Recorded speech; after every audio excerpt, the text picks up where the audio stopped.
মাসুদ রানা, মাসুদ রানা সালাফি। জি, আপনি প্রশ্ন করুন।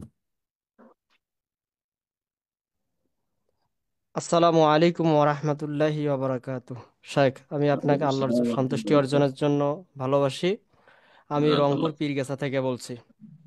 বলেন। আপনি জানেন যে আমাদের বাংলাদেশে বর্তমান প্রেক্ষাপট খুবই দুর্বিহ চলতেছে। কিছুদিন আগে ইসকনের নেতা গ্রেপ্তার হয়, যার কারণে আহ, তাদের উদ্ধারের জন্য আন্দোলন করা হয় চট্টগ্রাম হাইকোর্ট প্রাঙ্গণে। সেখানে আমাদের মসজিদ ভাঙচুর করা হয়। আমাদের একজন ভাই উকিল, উনি এখানে বাধা দেয়। বাধা দেওয়ার কারণে তাকে কতল করা হয়। এখন তাকে অনেকে শহীদ বলতেছে, শহীদ বলে এবং সেখানে তাকে বিনা গোসলে দাফন দেওয়া হয়েছে, কিন্তু জানাজা দেওয়া হয়েছে। এখন এই মতা অবস্থায় শরীয়তের হুকুম কি, এবং তাকে শহীদ বলা যাবে কিনা, এটাই আমার। শহীদ বলবেন আল্লাহ। কথা বোঝা গেছে। শহীদ যারা নবী সাল্লাল্লাহু আলাইহি ওয়াসাল্লামের সাহাবায়ে কেরাম সেখানে শহীদ হয়েছেন, বদর ওহদে, তাদেরকে শহীদ।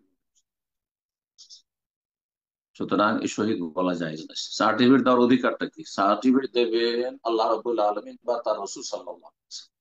বোঝা গেছে? ওমাইদুরি না সময় তুমি জানলে কি করে যে সে শহীদ? তো এই প্রশ্ন তো 1400 বছর আগে করা হয়েছে। অমায়ুদ্দিন, দেশের মানুষ যারা বলছে শহীদ, তাদেরকে জিজ্ঞেস আল্লাহ কি আমাদের জিজ্ঞেস করে হাসর মাঠে, তুমি কি করে জানলে যে শহীদ সে? ঠিক আছে, সে শহীদ হয়তো, কিন্তু দোয়া করেন যে আশা করি আল্লাহ তাকে শহীদ কবুল করুন, আল্লাহ তার শাহাদাত কবুল করুন, কিন্তু ওর সে শহীদ সার্টিফিকেট দেওয়ার অধিকার নেই। আচ্ছা, ইউনিভার্সিটির সার্টিফিকেট কোন মূর্খ লোক বা কোন একটা দোকানের ব্যবসায়ী যদি দিতে শুরু করে, সার্টিফিকেটের মূল্য আছে?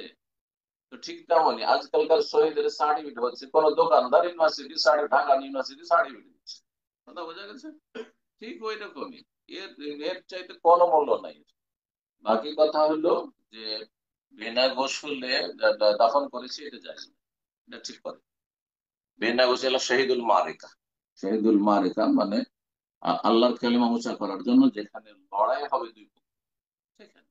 এখন যে একজনকে খুন করা হয়েছে, নিরীহ মানুষকে ডাকাত এসে খুন করে দিয়েছে, বলছে সে শহীদ, সুতরাং তাকে বিনা গোসলে দাফন করে দাও। না না, মোটেই চাইবে না। ভুল বুঝেছে।